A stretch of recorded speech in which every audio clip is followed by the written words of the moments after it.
भारत जोड़ो यात्रा जब से शुरू हुई है तभी से वो चर्चा में है। राहुल की यात्रा के दौरान काफी अनोखा अंदाज उनका देखने और सुनने को मिलता है। कभी वो बच्चों को दुलार करते दिखते हैं तो कभी बड़ों को गले लगाते हुए नजर आते हैं। फिटनेस फ्रीक भी राहुल कहे जाते हैं, पुशअप्स भी लगाए हैं, उन्होंने बुलेट भी दौड़ाई तो साइकिल भी चलाई। इस दौरान उनके पीछे कांग्रेस जन दौड़ रहे हैं। अब राहुल को लेकर एक और खबर सामने आई है, वो ये कि राहुल यात्रा के दौरान टी ब्रेक के लिए रुके और ब्रेक के लिए जिस किसान का घर चुना था उसने कई राज उनको बता दिए राजस्थान सरकार के, या शिकायतें कर दी। राहुल ने वो चाय तो पी लेकिन उसमें भी उन्हें अपने मुख्यमंत्री अशोक गहलोत की शिकायत सुननी पड़ी। पूरा मामला क्या है इस रिपोर्ट में आपको बताते हैं और क्या बातें उनको बताई गई। यहां पर कांग्रेस के पूर्व अध्यक्ष राहुल गांधी की अगुवाई में निकाली जा रही भारत जोड़ो यात्रा फिलहाल राजस्थान में है। 5 दिसंबर को राजस्थान में प्रवेश करने वाली यात्रा सोमवार को बूंदी से सवाई माधोपुर जिले में पहुंची।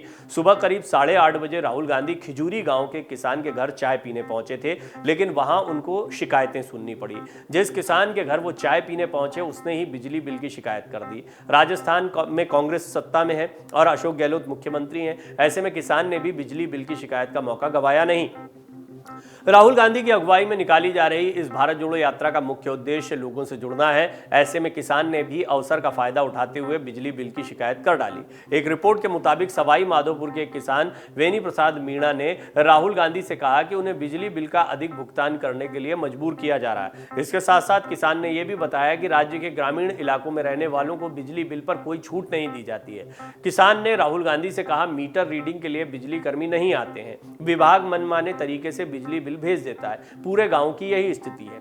किसान ने राहुल गांधी से उर्वरक नहीं मिलने की भी शिकायत की। उन्होंने कहा कि किसान उर्वरक के लिए संघर्ष कर रहे हैं, मजबूरी में उन्हें ऊंचे दामों पर खरीदने के लिए मजबूर होना पड़ रहा है। मीणा ने आरोप लगाया कि खाद की बोरी जिसकी कीमत करीब 270 रुपए है, कालाबाजारी के चलते 600 रुपए में बेची जा रही है। वहीं उसके लिए लंबी लंबी लाइनें लगानी पड़ती हैं। राहुल गांधी जिस किसान वेणी प्रसाद मीणा के घर पर रुके थे उनकी 3 बेटियां और 2 बेटे हैं। राहुल ने घर से निकलते समय किसान की बेटियों के सिर पर हाथ रखा।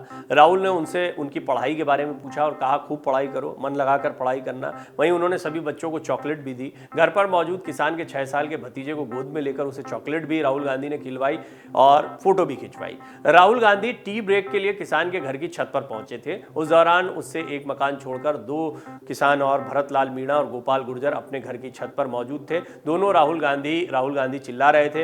राहुल ने दोनों को देखा, अपने पास बुला लिया। छत पर पहुंचने के बाद राहुल ने दोनों किसानों से आत्मीयता के साथ मुलाकात की। किसान भरतलाल मीणा ने बताया कि राहुल ने उनसे उनका नाम पूछा, क्या काम करते हो ये भी पूछा। किसानों ने जब बताया कि वो खेती करते हैं तो राहुल ने पूछा कि कितनी जमीन है, क्या क्या उगाते हो। दोनों किसानों ने बताया कि राहुल ने उनके साथ गर्मजोशी से कई बार हाथ मिलाया, कंधे पर हाथ रखकर फोटो भी खिंचवाई। किसान गोपाल गुर्जर ने बताया कि राहुल ने हमें अपने साथ नाश्ता करने का भी ऑफर दिया। उन्होंने हमें ऐसी ऐसी चीजें ऑफर की जो हमने कभी नहीं देखी थी। दोनों ने कहा कि हम राहुल गांधी से मिलकर काफी खुश हैं। वहीं मीणा जिसके घर पर चाय पीने के लिए गए थे राहुल गांधी, उन्होंने आगे कहा कि उन्हें विश्वास नहीं हो रहा था कि राहुल गांधी उनके घर पर आएंगे।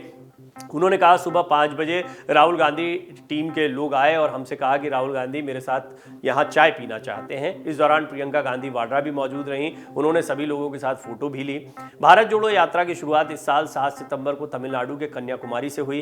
राजस्थान में प्रवेश करने से पहले अब तक तमिलनाडु, केरल, आंध्र प्रदेश, कर्नाटक, तेलंगाना, महाराष्ट्र और मध्य प्रदेश को ये यात्रा कर चुकी है। 7 सितंबर को तमिलनाडु के कन्याकुमारी से शुरू हुई यात्रा अब महाराष्ट्र और मध्य प्रदेश से होते हुए कई राज्यों से होकर गुजर चुकी है। 2023 की शुरुआत में जम्मू कश्मीर में इस यात्रा को संपन्न होना है और 150 दिनों में 3570 किलोमीटर की दूरी ये यात्रा लगभग तय करेगी। लेकिन सबसे महत्वपूर्ण बात यह है कि राजस्थान वो राज्य है, एकमात्र ऐसा राज्य पड़ा भारत जोड़ो यात्रा के दौरान जिसमें कांग्रेस की ही सरकार है। हमने पहले भी आपको बताया था कि यहाँ पर कांग्रेस के सामने कई चुनौतियां रहेंगी। सबसे बड़ी चुनौती यह है कि राज्य में अगर आपकी सरकार है तो एंटी इनकम्बेंसी या लोगों की नाराजगी आपके खिलाफ होती है। ऐसे में राहुल गांधी को शिकायतें भी सुननी पड़ रही हैं। अपने मुख्यमंत्री के काम के बारे में एक किसान ने उनको बहुत सारी बातें बता दी, खासतौर पर खाद को लेकर जो मारामारी है, बिजली का बिल जो उनका ज्यादा आ रहा है या ज्यादा बिल भरने पर मजबूर होना पड़ रहा है। इसके अलावा कई और समस्याओं को भी यहाँ के स्थानीय लोग राहुल गांधी के सामने रख रहे हैं। बेरोजगारी एक बहुत बड़ी समस्या है। कई जगहों पर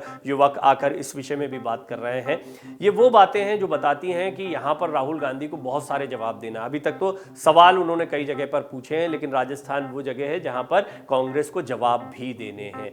लिहाजा अशोक गहलोत के लिहाज से देखा जाए तो इस यात्रा में कई सारी परेशानियां हो सकती हैं और खासतौर पर तब जबकि ये पूरी यात्रा जो है उस क्षेत्र से गुजर रही हो जो सचिन पायलट के दबदबे वाला क्षेत्र रहा। तो इस खींचतान के बीच में अशोक गहलोत एक तो अपनी कुर्सी बचा रहे हैं, दूसरा कई ऐसे मामले हैं जो राजस्थान सरकार के जो राहुल गांधी की यात्रा के जरिए सामने आ रहे हैं, जैसा कि इस किसान मीणा के द्वारा राहुल गांधी को बताई गई बातों के जरिए स्पष्ट हुआ कि किस तरह की चुनौती किसान झेल रहे हैं। डाउनलोड करें अमर उजाला ऐप और पाएं खबरें लगातार। अगर आप ये वीडियो YouTube पर देख रहे हैं तो हमारे चैनल को सब्सक्राइब करें और बेल आइकन को दबाना ना भूलें। अगर आप Facebook पर यह वीडियो देख रहे हैं तो हमारे पेज को लाइक करें।